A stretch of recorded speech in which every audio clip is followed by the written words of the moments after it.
was on hold with the doctor's office, and they started playing The Exorcist.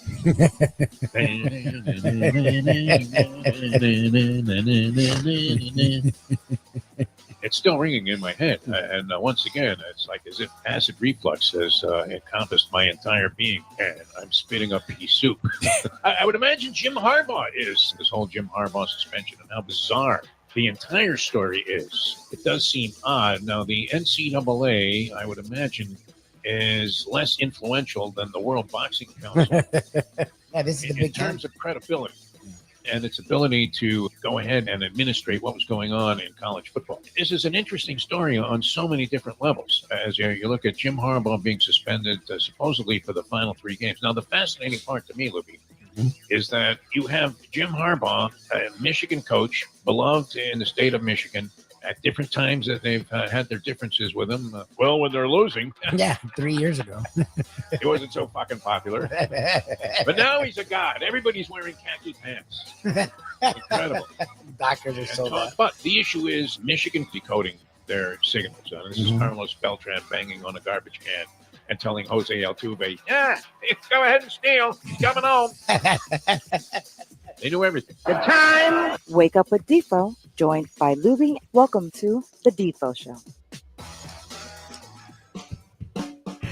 Very pleasant. Good morning, everybody. Good to be with you here on this fine Tuesday. Jeff DeForest and Mike Lubitz. It's the Defo Show here on South Florida Live, and portions of the program also are aired on 5 Reasons Sports Network, Ethan Skolnick's fine outfit, which I saw a scoop on TV. They're using Scoop Skolnick as appropriately so. They use him as a basketball analyst, and nobody more into the Miami Heat. You could get some debate there. We've talked about it before with Scoop.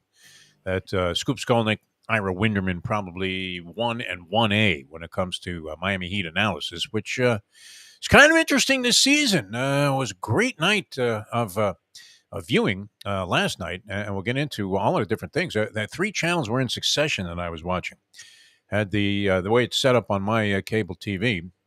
We had the game between the Chiefs and the Eagles on one channel. The next channel was carrying the Heat and the Chicago Bulls, and then you had Edmonton and the Panthers at home, and that was a wild game. That was an unbelievable game. I don't know if you watched any of that Cats game, but wow, that was good stuff. Now we have great expectations for all of our teams because they did so well last year after so regular seasons where there was much debate about what direction they were going in and whether or not they had the talent and who did this and who did that and who fucked up the most. And, both were on the brink of elimination during the regular season. The Heat almost got bounced out of the postseason in the play-in thing, and the Cats was suspect whether they were even going to get into the postseason. But we all know that story, that chronology. I don't know that we need to go through all of that again, but a lot of fun because of the expectations that you have and to see the results that you got last night. Terrific, including Philadelphia. I guess we have to concede. It's a tough one, but we have to concede that they are the best team in football. You are what your record says you are, and they now sit there at 9-1 in an era of football where the whole idea that 17-0 legacy is, I guess, it would be like 20-0 now. Yeah. Never happened, right? You can't say never, but very unlikely. Hasn't happened. 72 was the last time. We've had a couple of teams threaten. The closest to come to going undefeated was a Patriot team that lost in the Super Bowl by a narrow margin. Otherwise, you'd have 2 with that distinction, and that probably would be another thing that would have sent Shula to an early grave, having to put up with the fact that Belichick had matched him in terms of, and it still may happen that he surpasses him in terms of victories, but it doesn't look like it's happening with Mac Jones. But I'm already in the full holiday spirit. How about you, Lubie? How are you feeling today? You doing all right? Yeah, I feel great. Yeah. Last night's game was a perfect result for the Dolphins. Both teams looked sort of and the Chiefs lost. So the Dolphins now have a clear path to the number 1 seed. If they can win 5 or 6 games, they have a shot at a 1 seed. And I don't think the Dolphins have ever been a 1 seed in my entire life. Maybe the year versus the Chargers, they were a 1 seed. But imagine getting a bye first round. That would be awesome. That would be amazing to have the Dolphins be a 1 seed. So even though I can't stand the Eagles, and Sirianni's face bothers me. I kind of like the guy, and I like the fact he came up with a play no one can stop. I hate him. I don't like. He seems like a punk, and I don't even use that word because I don't care. do what you got to do to win. As long as within the, even if you're pushing the rules, as long as you don't get caught, like I said last week, do what you got to do. But something about, I don't know, he makes a lot of fucking faces. It feels Spurrier-ish to me. He sort of whines. He does like the LeBron thing all the fucking time. It's like, dude, your guys are as physical as anyone. You get away with goddamn murder. Like, leave me the fuck alone. Like, got away with a big hold on the touchdown there early in the game. I guess on what was that in the second half? I mean, clear cut. The guy basically body slams the guy, the Philadelphia offensive lineman, and no call. I was watching the Manning cast actually last night. I don't usually. I'm so traditional and stuck in my old school ways that even though I'm not the biggest fan of Joe Buck and Troy Aikman, they're very professional. Look, they do a job as well as other people. There would be no reason to pay them $10 million a piece. Well, there is no reason to pay them $10 million a piece to do that. no. But I mean, the oddity is that I guess it works. What's the business dynamic there? Where are you just attracting a different audience, or are you losing? They have the game with Aikman and Buck on both ESPN and ABC. Was that not also on the ABC network last night, as well as ESPN? I don't know. I don't know if they do. I don't know. I just watched their It was the first time I watched them. I figured the Manning cast wasn't even on. I didn't even look for it because this was their big game. Like, to me, that's really stupid. If you have the Manning, like I would have watched the Mannings. I didn't even realize it was on. I just put on Buck and Aikman and just left it there. It became far more entertaining. It really did, because you get the same thing. If you've heard every sports cliche, then I don't know that you really need to listen to Troy Aikman. No, Joe Buck's fine, but as I'm watching and dissecting various play-by-play announcers, because everybody's taking shots at Al Michaels now, saying that he lost it. I don't know that he's lost it. I mean, how sophisticated do you have to be to go, well, there you go, 2nd and 10, 32-yard line. I mean, I think what it is people that brings up a third down. We're giving him a lot of credit then and weren't paying attention to who he was. Like, he sounds exactly. That's the funny thing to me. He sounds the same. Like, he doesn't sound like doddering or anything. He's doing he calls the game. He sounds fine. Whatever. He doesn't. Yeah, I mean, there are certain announcers, and we don't like to pick on people because it is our profession. But turned on the radio the other day, and I'm listening to a guy doing play-by-play on one of the football games, and you're like, "What the fuck is going on out there?" Now, the radio really needs to be specific. I mean, that's the guy that has to give you sort of the fabled word picture. Mm-hmm. And try and give you some idea where the people are. But on TV, you're watching. So, you see the guy hand off the ball, and the guy runs up the middle. I mean, what does it take to really call that play? Sure, excitement levels and maybe bringing up various aspects of the game to have the color man feed off that would be interesting. That's part of the art of it. Iron Eagle, great at that. Many people are, and then there are others that, you just as soon turn off the sound. I know Mike Mayo can't stomach Kevin Harlan. He's not alone in that. I don't mind him as much. It's just a little forced. Gus Johnson always bothered me quite a bit. Now Gus Johnson has taken to growling at the end of plays. And it's a 4th down, like he's Ben Dreith. 1st down. It's like, where's that coming from? Hey, look, I've done it. So, I mean, and you try to follow the tenets of what you think Marty Glickman would be smiling about. And maybe that's a little bit old school, but the basics of the job are about the same. Still, that being said, I mean, if you're going to pay two guys $20 million combined a year to do games, you would think the last thing you would want to do is compete. So how does that work? Does that bring them more audience, Lubie? Well, what do you think?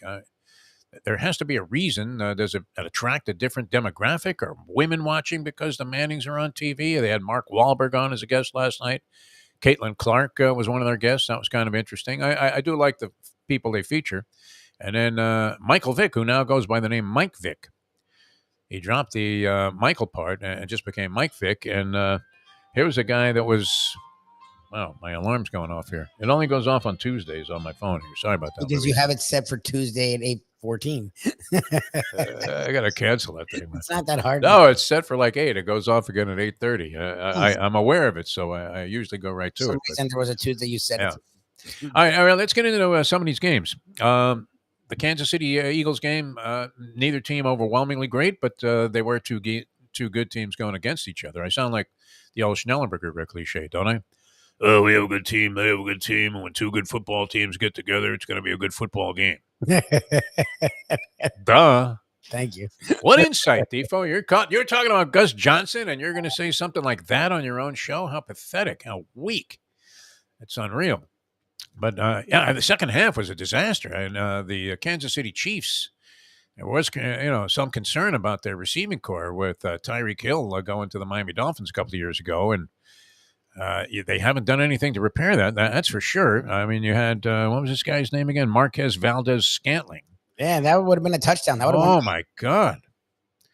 I mean, was it the easiest of catches in the rain? No, but you're a professional wide receiver. his hands. He And would have fallen. the fact that it hit him in the hands, I mean, it's not that easy to track a bomb, I'm sure, with rain hitting you in the face. And a guy, he had the defensive back beaten by 2 yards. Mahomes puts it right in there, which is another thing. Weren't we talking about this yesterday with Jason Cole, quarterback rating? We brought it up many, many times. How do you factor that into the quarterback rating? You have a guy that should have thrown like a 55-yard touchdown pass. He puts it right in there. You couldn't have laid it in there much better, I mean, under the circumstances. And it goes as an incompletion. So for the quarterback, it's a negative. Yep. Doesn't have to be taken into consideration when you're going to have something as abstract as a quarterback rating. There's no way to really put a quantifying number on that. That's, I think, the thing that people have to realize. And so when some announcers really do depend on that, right? That was a criticism I think that Phil Mushnick always has about Michaels. Said he's always citing quarterback rating, and yet look what happened last night. Even on that 4th and 25, Mahomes puts the ball right in the guy's hands. What kind of defense was that Philadelphia was playing? And they let the guy go 27 yards down the field and run a button hook. He's in front of the defensive back. Mahomes drills one in there, and not an easy catch. I mean, you're having to catch the ball while it's up high. That's not the easiest thing to do as a receiver. And, but he's a professional wide receiver. It's kind of like you would expect a professional basketball player to be able to make free throws. Yes.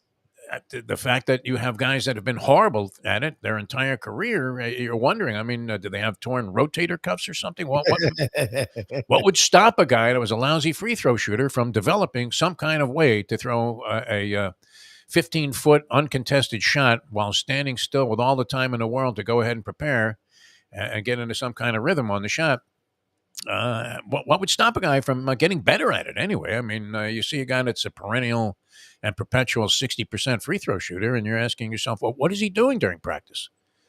Why doesn't he go out and do the old Larry Bird thing and shoot like 1,000 free throws before he even steps on the court every game? But in this case, I mean, the drops were just unbelievable. And then Kelsey, he had a couple of drops in the ball game and also fumbled inside the red zone. So you had red zone possessions where Kelsey fumbled. You had Mahomes throw a pick. A stupid-ass interception. Yeah, and then the dropped passes were just incredibly difficult to overcome, impossible. And a possible game-winning, certainly a go-ahead touchdown pass with 1:50 to go. And the Chiefs we've been saying it all year. They're not as explosive as they were, and they do lead the league in drop passes with 26 drop passes. Receivers you can trust. Like his receiver, I mean, they drop a lot. Look, Jalen Waddle and Tyreek Hill drop some balls. You're like, damn it, what the fuck was that? But yeah, they don't do it time and time again. His receivers drop the ball a lot. Like it was fucking weird. Like that throw was where he would throw that ball. I'm like, oh, maybe he threw it bad. And then they show the replay, and it's like, no, it hit him in his hands with no defender near him. Nothing. He would have fallen into the end zone, yeah. and he would have won the game because their defense was actually doing a decent job getting after Hurts. It was like, oh no. Yeah, you never know. I mean, but certainly they would have been in a much better position than they were, as they had to go with that last desperation drive, which we've seen Mahomes, complete and have success with a zillion times. Remember, there was a game, was it last year, a couple of years ago, when he had like 13 seconds left and maybe 50, 60 yards he had to navigate, and he was able to do it. And everybody was like, wow, the miracle, man. He did it again, Patrick Mahomes. Mahomes missed a couple of passes also to guys that were wide open. So, they weren't necessarily going to be touchdowns, but middle of the field for substantial gains. He overthrew a couple of guys or threw the ball wide. And, yeah, Kansas City, really, it was, I guess this was brought up during the broadcast, the Manning cast by Peyton Manning. He said, well, the Super Bowl, it seemed like Philadelphia outplayed Kansas City for the most part the entire game and lost. And in this ball game, it seemed like Kansas City outplayed Philadelphia for the entire game and still lost. Yes. So that was kind of interesting. But yeah, it does help out the Miami Dolphins. 7-3 now for the Kansas City Chiefs. They go on the road and they face the Raiders. The Dolphins seem to have a real easy spot coming up on Friday with the New York Jets coming into town. The Jets with no offense whatsoever, and they're on desperation time when it comes to quarterback, like a lot of teams in the league, with this guy Boyle, who I know nothing about. Never heard of him. But I would imagine that the Dolphins defense, with the way that they seemed to step it up a little bit last week against the Raiders, should be able to have a field day against the New York Jets. That's not even a patchwork or a makeshift offensive line. That's a bunch of guys that you line up like in The Usual Suspects. They just pick one to pick on. I mean, pick somebody out of there, and you'll be able to beat them all day long. So, a very interesting development there. And people are now saying that, well, geez, who was it? Was it Brady? Was quoted as saying that the league is just mediocre now. It's not very Brady good. said that. Yeah, Brady said that. The talent's mediocre. Yeah. Should we resent him for saying that, or is he right? I don't think the league as a whole is mediocre. It's the same as it was. We're in a downturn in quarterback play. Like Ken and I talked about this, and then Ken talked about it with us on a show a few weeks ago, where like I was like, quarterback plays down, and he was like, no. The reality is we were lucky to have an era where we had a lot of really good quarterbacks. That's not the norm.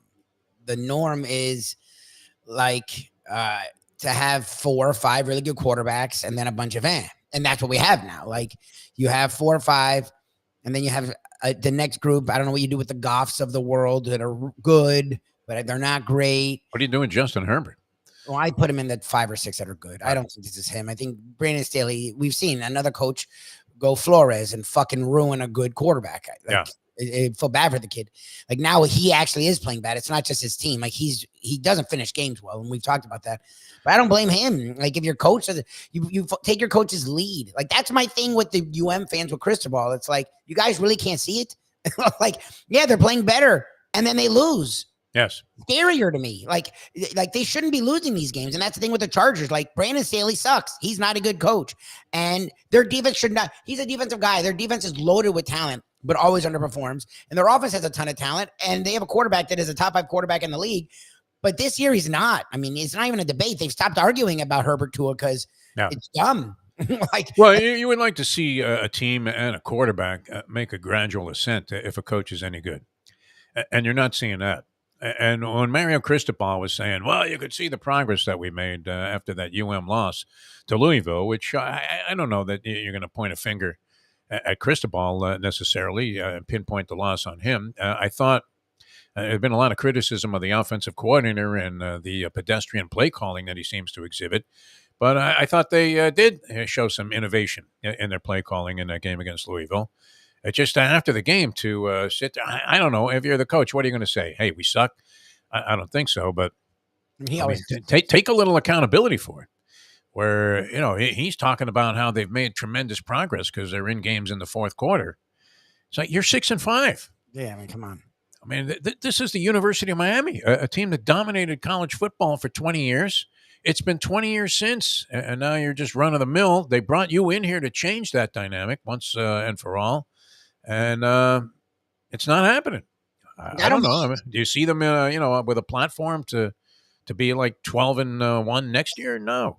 I guess. I don't mind owning that it's going to be a process and it's going to take time, but they're not losing games because of that. Like they're losing games. He's not a good coach. Like, and it's pretty clear. Like so, and people. And someone I was on Twitter yesterday with someone, and they were like, "Well, let's give him 4 years. He's going to get the 4 years, but why would it be better? He was the same guy at FIU. He was the same guy at Oregon. He gets you talent. Like he's not a good coach. I don't know what to tell you. To me. He's just not. But that's my. I'm laughing only because Mandy put that they should have Marty Domres quarterback the Jets. So I didn't respond to that. Marty Domres. I don't even know that name. Consider him in the category of all-time stiffs. What were you going to say, though, Lubie? No, I was getting nothing. I'm just saying, like, where Brady's, it's not that where the play is down. It's offensive line play is down, and Jason Cole talked about it. And colleges are not getting offensive linemen prepared. That was an interesting point, yeah. Well, I've heard it before, but I didn't realize to that level that like no one's running a real offense anymore. Like he's like, yeah, all the college offenses are bullshit. I'm like, okay, the quarterbacks come in and play well though. Like we have more young quarterbacks excelling in the league than we've ever had. Yeah. Like, Burrow was in a Super Bowl in like year 2. Herbert came in the league, took it by storm. You have Trevor Lawrence looks good. I mean, he hasn't. He had Jacksonville playing very well last year once they got a coach. There was another example where a guy was supposed to be a brilliant guy with quarterbacks, Urban Meyer. I mean, that was holy Adam Gase. What the hell are we talking about here? Yes. He nearly ruined this guy's career as a rookie before they finally had the wherewithal and this good sense to get rid of him. So that was a good game. Conclusion to the NFL week. Philadelphia and the Kansas City Chiefs Super Bowl rematch. You would have thought the way that Travis Kelce played that Taylor Swift had sent him a text and dumped him before the game. Boy, he looked depressed out there, didn't he? He didn't have a target for like a half. I usually count on Kelce to do something that is going to spark up and ignite the entertainment quotient in the game, and he almost always comes through, Travis Kelce. But not the case. And now he's talking about mulling retirement over and. And why not? When your girlfriend's a multi-billionaire, it's not like he's starving either. I mean, the guy's made plenty of money, and there's nothing he isn't selling. I think. Did you see him selling a feminine douche spray? No.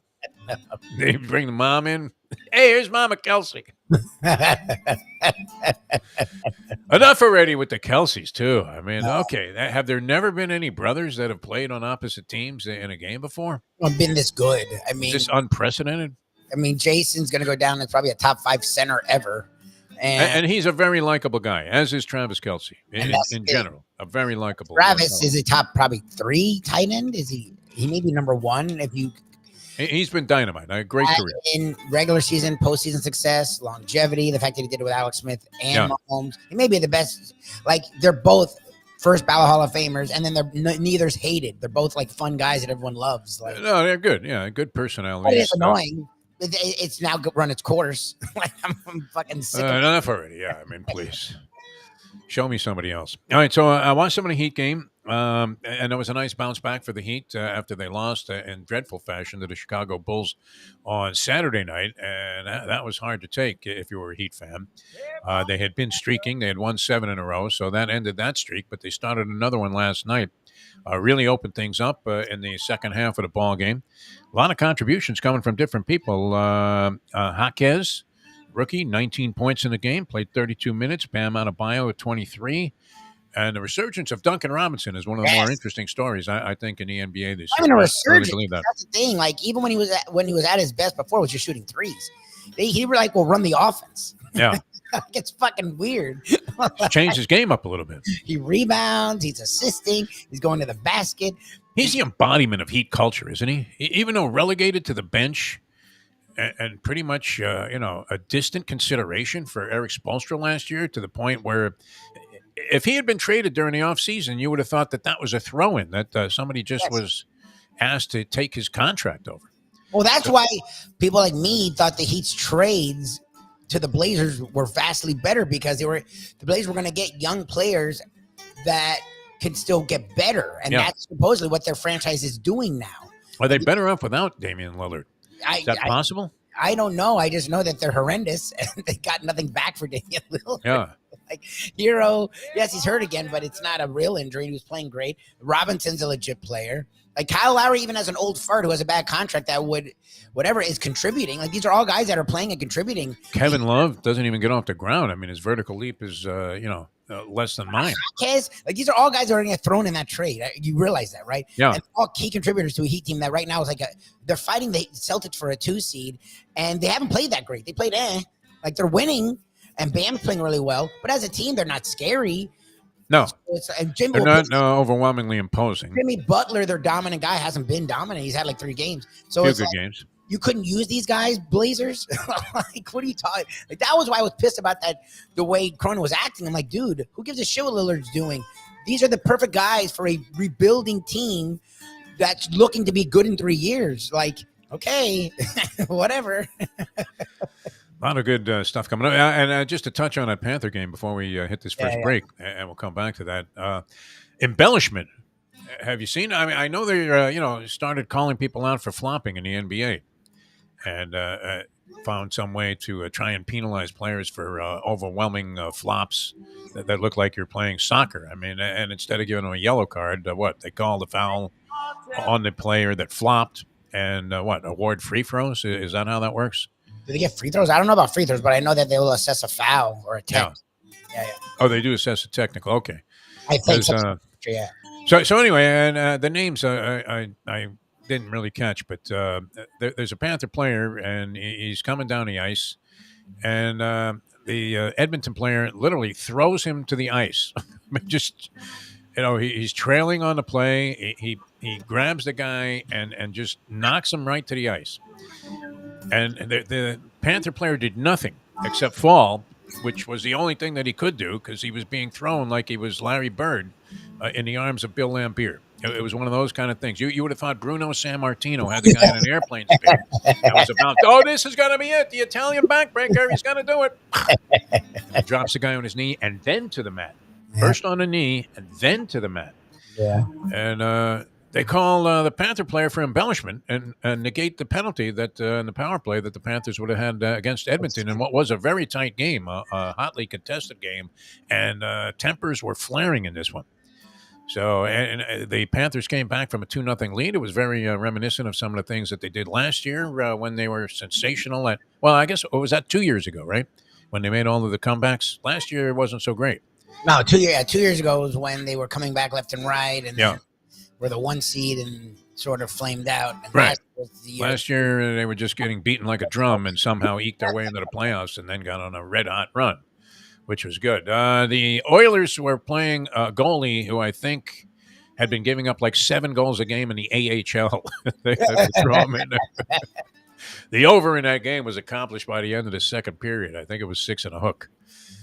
If you're inclined to bet hockey over-unders, this would have been a good one because the book on the Edmonton isn't playing well anyway, but they had a goalie in there that was as suspect as any this was Bobrovsky a couple of years ago, where he couldn't stop a bowling ball from 2 feet away. So that was a wild game. 5-3, the final there. The Panthers win, so they're playing some good hockey. They've got some players back that they were in need of, that they were missing, right? Ekblad and Montour were 2 big. Tied for 3rd in all of hockey. Players, yeah. They didn't start strong. They sucked. No, they were very mediocre to begin the season, if not subpar. So that was a good game all the way around. Connor McDavid is just a pleasure to watch. I mean, what an animal. So the question will come up soon. Who's the better Connor, Bedard or McDavid? Oh, yeah. Now, right now, it's McDavid, and runaway because he's gotten, he wins like 3 of the hockey trophies every year, which it's hard to know which award goes with what, right? I don't know, he's winning like the Hart Trophy every year. What is that? Is that for scoring? I don't know. What's the Conn Smythe? Is that the goalie one? Vesena's the goalie. What's the Conn? Vesena's the guy, the goalie. Conn Smythe, is that MVP? Is that the Cup MVP? You're asking me. Where's Sarny when you need him? Jim! The Scrolls, man. I dig the Scrolls. It's become my favorite column. Jim is good enough to send it to me because I don't know that I'm capable of finding it online.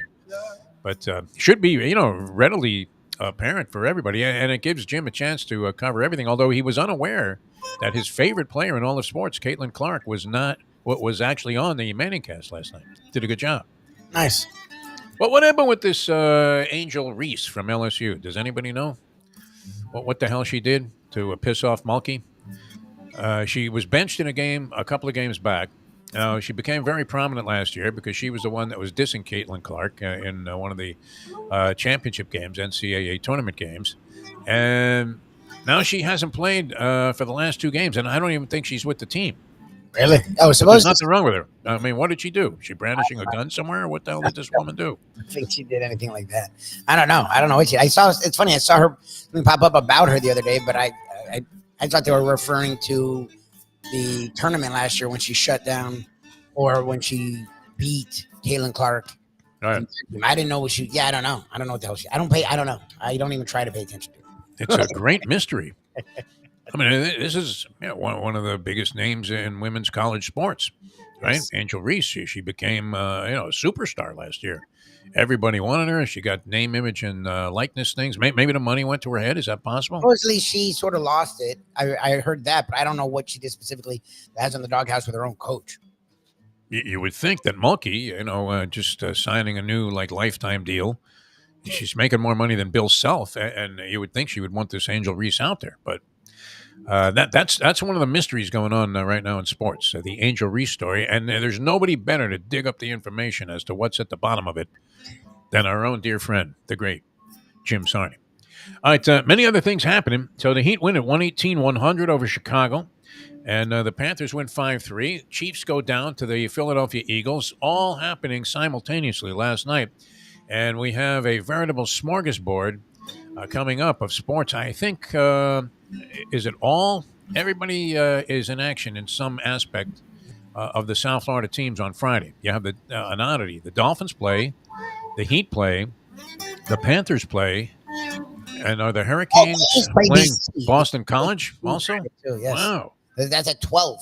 That's like your pre-game is what Sarnia was telling me. All right, that's pretty cool, right? College. So I know Canes fans are writing it as a win. I know BC got decent for a while. Did they fall off again? Then good. Now have lost 3 in a row. They did lose to an Pittsburgh team, but their quarterback's not the easiest to stop, and they're okay defensively, and they're at home, and it's getting cold up in the Northeast. So, do I have to make a side bet with both Sarney and the lovely and talented one on the BC game? I mean, I guess both BC alum. You root for more than you root for Syracuse these days, I guess, if you want to. Yeah, I lost interest in rooting for Syracuse. I still would like to see them do well, but I gave up on that all the way back, with McPherson? Paul Free Pasqualoni was there a little bit too long, was he not? They were actually okay with Pasqualoni. They were okay, but it was a free pass every year for this guy. I mean, it was clear that they needed to go in another direction. I don't know, how desirable. It's a desirable job. It's an ACC team, yes, and a program with some history to it for sure. But it's ancient history. I mean, they haven't really been good. Since McNabb? Yeah, I was going to say 90s. It's a long time to be done. Yes. So who else fits that category? Mario. Wow. Yeah. What's up with our connection with Jim Larinaga? Jim Sarney was asking me. Do we have his number directly? I mean, do we have to circumvent protocol and just give this man a call ourselves? I'm reaching out to that. Again, it's Thanksgiving week. So I know Sarney doesn't realize that, but that's a whole different thing in the world. Yeah. But I'm going to reach out to the New Point person one more time, and then I'll reach out to Larinaga. I do have a number for him, but they're very clear about they'd rather you go through their people. Well, we don't like to, be assholes. That's one of our problems. Maybe we're not lacking in aggressiveness and pursuit. No, I'll go after people if it's my last. You go through the chains of command first, and then we'll go from there. And we'll get Larinaga on the show. Yeah, that'd be nice. And we need a little Dusty May. They lost to Bryant. Was that the school they lost to? Bryant happened. Oh, they lost to some schmink team by a wide margin. And shot 22% or something along those lines from the field. And so I would imagine that they're no longer a top 10 team. I haven't seen the latest college basketball rankings, but that's an inexcusable loss. I mean, at any time of the year, if you're going to be a legitimate contender, look, they have plenty of time to recover from that. But I think they lost to Bryant, which I don't even know. Where is Bryant University? Is it a college, a university? Is it a prep school? What is it? No idea. I don't know what a Bryant. I don't. It's like when the Syracuse varsity basketball team used to be threatened by Lemoyne, who now I guess is somewhat legit, or at least legitimately on the schedule of various powers. And you're asking yourself, what is Lemoyne doing out west playing USC? How the hell did they arrange that, right? They were from a town, just some obscure town just outside of Syracuse. We always used to dig playing Lemoyne in baseball. But I thought they were a prep school. And Bryant, I believe that was a school that FAU lost to. Just inexplicable loss there for Dusty May. So maybe he's laying a little bit low. All right, we're going to come back with more. We have to give you some very important messages here. And John Kajemi, tell us. What's that? What do you got, Lubie? I'm just trying to find out when they lost. I don't see it was like last week sometime. They lost. Just look at their schedule. You'll see one big ugly blotch there with a giant red L, and you're saying, well, who did they lose to? Was it Duke? No. Was it UConn? No. Was it Kansas? No. Was it UCLA even? No. It was Bryant. That should never happen. No more Talia's Italian Kitchen for you. What did Special K play in a game? They put some 60-year-old guy out there. I was watching Rick Pitino coaching his eyeballs out, though, for St. John's. A lot of interest in St. John's this year. If nothing else, he certainly sparked and ignited great interest in the St. John's program. And there seems like there's a feature article every day on where they're at since Pitino's there. But it's not like he's just sitting on a bench with his arms folded there. This isn't Red Holtzman, man. We're talking about Pitino is up and screaming and yelling and gesturing and doing all kinds of things. You're right. This Saturday they lost to Bryant. What is Bryant? I don't know. I worked for a sports editor named Jim Bryant once. He was a nice man. A little too religious for me, but he mentioned God in every story. Is that out of line if you're writing for a newspaper? Weirds me out. But yeah, I don't know what Bryant is. That's weird. That's annoying. That sucks. Unbelievable. All right, we're coming back with more on the Defo Show. Jeff DeForest, Mike Lubitz. We won't be doing the Tony Bruno show today, Tony Bruno Sports Network. We've been having so many technical issues, and I went out and took some steps that we're hoping resolves some of them, but never sure, right? Because we haven't sounded like ourselves on that show, and then we had that half-hour commercial block yesterday. That was we already were zigging and zagging with the delay. We need spontaneity, Lubie. You know how this thing works.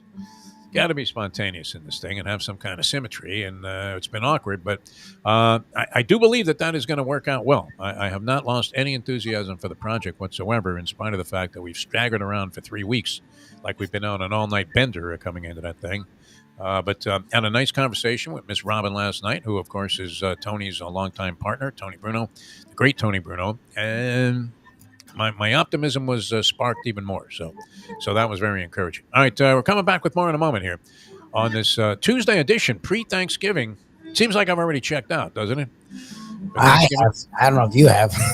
No, it was very enjoyable sports evening last night. I mean, what a pleasure to come on. And I was thinking about, on my walk of life, you go back and reflect about things that you did and didn't do, and been very, very lucky in my lifetime to have experienced just fantastic things, especially in the sporting world. Maybe didn't get everything out of it that, a guy would want. It would have been nice to be named the Dodgers play-by-play announcer, while Vince Scully still had the job, but didn't happen. Some opportunities might have slipped away, but in general, a very, very satisfying life. And it was a pleasure. I was thinking, how much fun is this, right? You watch a couple of ball games and then get up and talk about them. You couldn't find a better job. All right, coming back with more in a minute. Now that.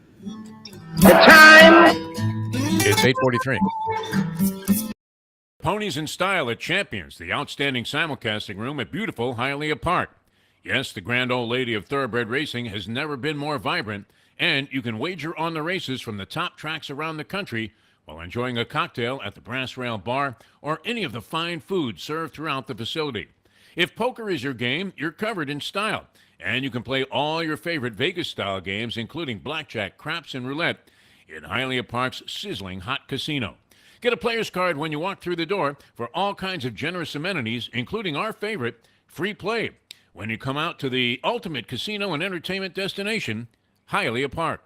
These days, we're all looking for comfort anywhere we can find it. Thank goodness for Landlubbers Raw Bar and Grill in Plantation, because they are making sure you are as comfortable as possible. First of all, they're not only open for delivery and pickup. All you have to do is go to landlubbersbarandgrill.com for both pickup and free delivery. You're going to have the best wings in the world. You're going to have a great burger. You're going to have their amazing soups. Again, Landlubbers, Raw Bar, and Grill. It's nice and easy. Just go to landlubbersbarandgrill.com for both your pickup and free delivery. Thank goodness for Landlubbers for making you always feel right at home. Are you looking to buy your first home? Have you been turned down for a loan? Do you need to refinance or get money out of your home? Call Michael Kodsey, CEO of Choice Mortgage. He's been helping the South Florida community get mortgages for 30 years. Hi, this is Michael Kodsey, CEO of Choice Mortgage. We have the most competitive fixed rates in the market. Call me 24/7, 561-441-2730. And remember, I don't just work banking hours. To make the right choice for your home, call Choice Mortgage today.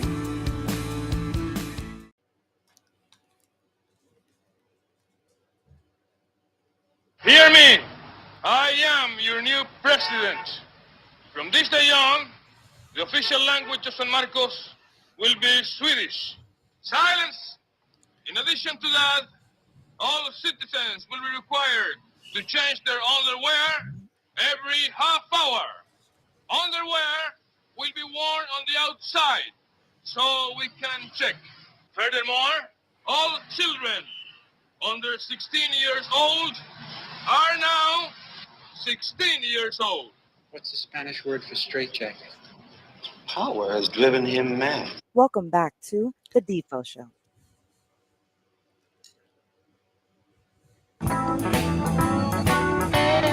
Well, once again, everybody, on this fine Tuesday, welcome back to the Defo Show. Jeff DeForest, Mike Lubitz with you.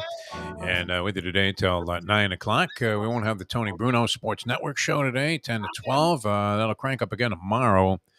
And it's like this, right? You're hoping the parachute opens. Hey, I thought you said this thing was ready. Yeah, exactly. But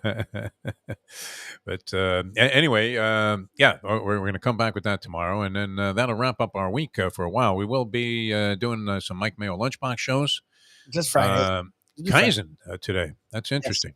Yes. Mayo's under the impression that I won't eat sushi. That's as far from the truth as possible. Yeah. Yeah, you were in California for years. Like, you were eating sushi probably before a lot of us were eating sushi.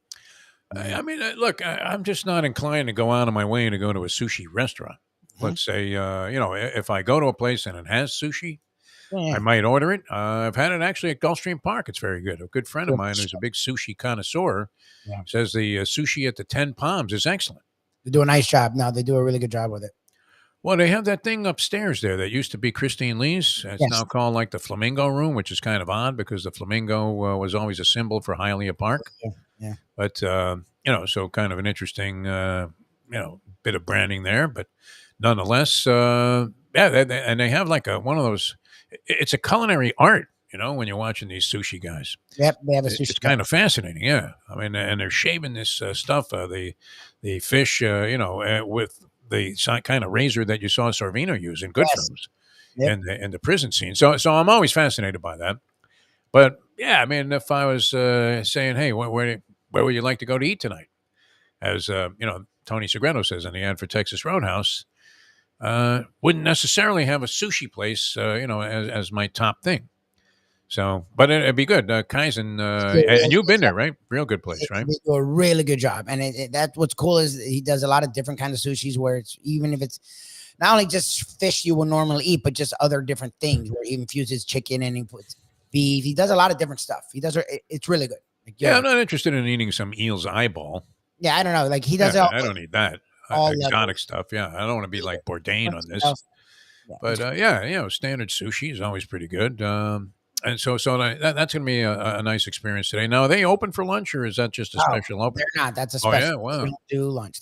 They'll do, I guess, early dinner, but they don't. They are not open for lunch. The power of Mayo is overwhelming, isn't it?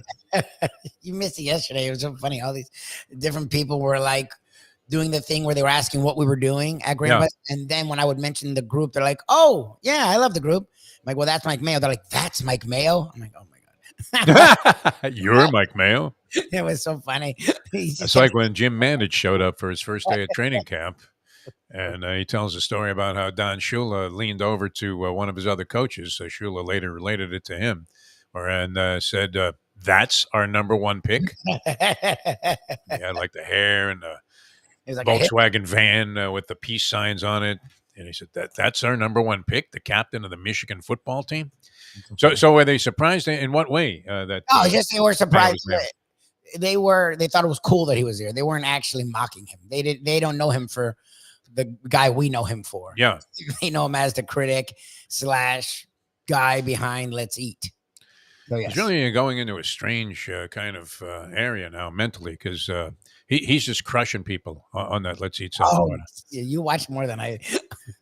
Yeah, some guy said he liked Flanagan's. Remember we were busting his chops about when we were at Delaware Chicken Farm about how some guy had a $12 dish that he got from Anthony's Clam House, and he immediately posts like a $40 dish from Runway 84 and says, "Well, that's what it should look like." No, I mean, it's different. Come on, man, give me a break. But yeah, this time the guy said Flanagan's never disappoints, which, okay. There was, Mark Fried was talking about it. He actually brought it up yesterday on a show. Mayo did, because he was trying to defend his ridiculous position. That he has about how divisive this Let's Eat South Florida is. He's the one that's creating the division. Oh, for sure. Yeah. He leans into it. Yeah. He knows what he's doing. Very elitist position that he takes. 100%. Yeah, I mean, had he never had an experience at Carbone or one of these places when he was playing $1.25 for this buffet at the Hard Rock? I mean, $125 buffet. I hope it's great. And that's my thing with that. How much can you eat? I mean, at a buffet, that's the problem I have with buffets now. Well, I mean, back in the day, that's why 10 palms is like is like great for me. It's more money than I normally would spend, but it's not a lot of money. No, they have everything you want, and they don't rush you out, so it's worth it. Spend $40-$50. But you can be there for hours. So I don't feel like I'm killing myself. For a buffet like that, you would have to do a Mayo. I'd get sick to earn my money. I get sick. It's not worth it. It's not a fun experience. I don't ever like to be in a situation where you feel like you have to eat like a gross amount just to get even. Yes. I mean, there are dining experiences, I guess, and sometimes you're paying for that. But, and high-end chefs or whatever, and I'm sure the food is great, but at $125, I'd much rather go, get the Grand Slam at Denny's for $5.99 at that point. How much can you eat? I just spend a lot at all. That's my thing. Nuts. All right. Well, anyway, we'll have the Mayo shows coming up Wednesday. You guys are going to be doing that one. Today we'll be at Kaizen, and then Friday we'll be on at the track. So we're off Thursday for Thanksgiving. Yes. That was the other weird thing. How many Thanksgiving dinners can you eat? There are times, too, where you're invited to several places. Now, what do you do in that situation? So I used to do a rotation. So that's why I'm not making fun of Mayo so much, because I used to go to my buddy's girls' parents' house, because my mom does a traditional, but they did like a Southern where they would have like biscuits and they would have macaroni and cheese and ham. So it was Thanksgiving. Okay. It was a different thing. So I would go there. I'd go to my other buddy's house. I'd go to my other friend because they were Filipino. So they would throw in some other different shit. And then I would do I would do 4 or 5 in one day. Like I would start it because people did it early. There's some people that started right. And it's always nice.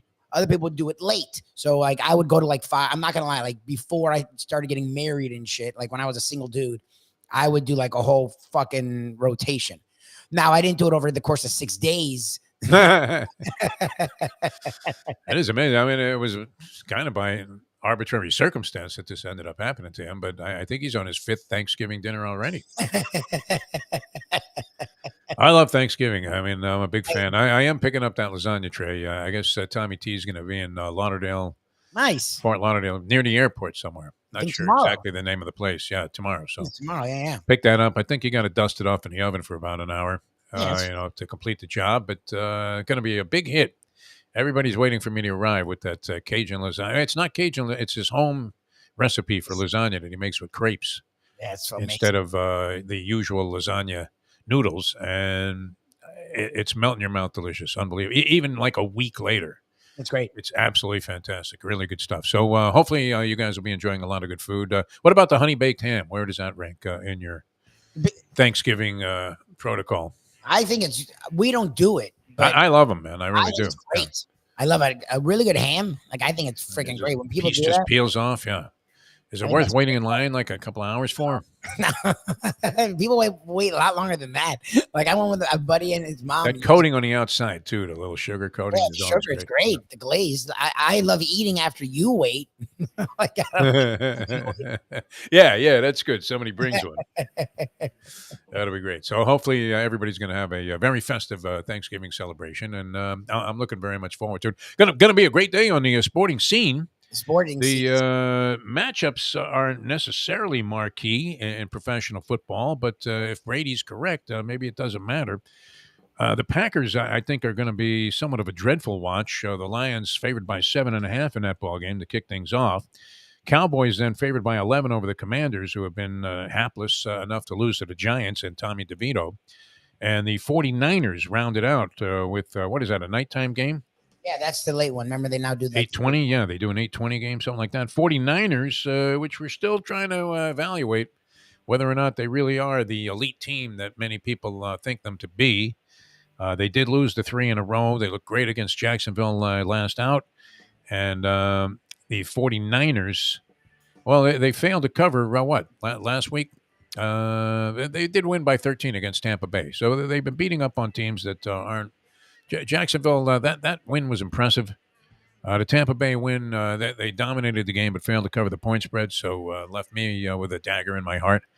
And against the Seahawks, who now Geno Smith, I believe, is out now. Is he finished for the season? Geno Smith, he was injured last week. Oh, is that what it was? Is that why they ended up losing to the Rams? I didn't know. I didn't hear anything that happened to him at all. I think he left the game. I can't say for sure, but I'm pretty sure he was injured in that game. I don't know if somebody else came in for him, but he was definitely compromised. And I want to say that he didn't finish that game, Geno Smith, and I'm not sure what his status is for this one. You would have to believe with the line only being 7, but the Niners are on the road against the Seahawks, a very tough place to play with the 12th man there, Seattle. Yep. Not an easy road game. Now, San Francisco, proximity-wise, it's not that rough of a trip. It's not like the Dolphins are going to play in Seattle. No. So this won't necessarily impede their chances that much. But favored by 7, I'm thinking if that's the case, then Geno Smith must be playing in that ballgame. Yeah, I don't Locke did play, but he only had 6 passes, so he must not have played like long, and they must have been precautionary. Because I haven't seen any. Oh no, Smith did come back into the game because he got them back in a position to actually win the game. Yeah. He threw a pass and got him with about 30 seconds to go to the 39-yard line. They lost to the Rams last week by 1 point. The Rams scored late. And Geno Smith, with little time left, rallied the team, and they couldn't get any closer. I'm glad I didn't see that because my money was going up in smoke on that ball game, even though I would have had zero interest in it, except I was a fan of the Rams. I can't believe how quickly they fell off from their Super Bowl championship, which many people consider to be completely fugazi because of the fact that they should have never gotten by New Orleans in that playoff game prior to the Super Bowl. And then Sean McVay became the darling of the National Football League. He was in every commercial. You think he hates Travis Kelce? I think Kelce has taken every commercial away from Sean McVay. You do not see Sean McVay endorsing anything anymore, do you? He was doing soup. He was doing this. He was doing storm windows, anything he could get his hands on. Whatever it was, he was selling it. Sean McVay. Hot girlfriend, man. Did he marry that woman? He's married. Never seen her. My God. Yeah. That's one of those deals where you're trying to watch the interview because the guy's kind of an interesting sports figure, and on top of that, he's an interesting speaker. And they have the girlfriend in the background, and you can't take your eyes off of her the entire time. You have no idea what McVay was saying. Oh yeah. You think you can beat the Bears? And you're just looking at this woman that is right out of the pages of the Sports Illustrated swimsuit edition, or maybe even. You probably could have put her in the centerfold of Playboy also, but quite an attractive young lady. I'm sure, sure she's very intelligent also. I don't mean to imply for a second that McVay's just with her because, you talk about a loaded, never mind a loaded backfield. Loaded on both sides of the line.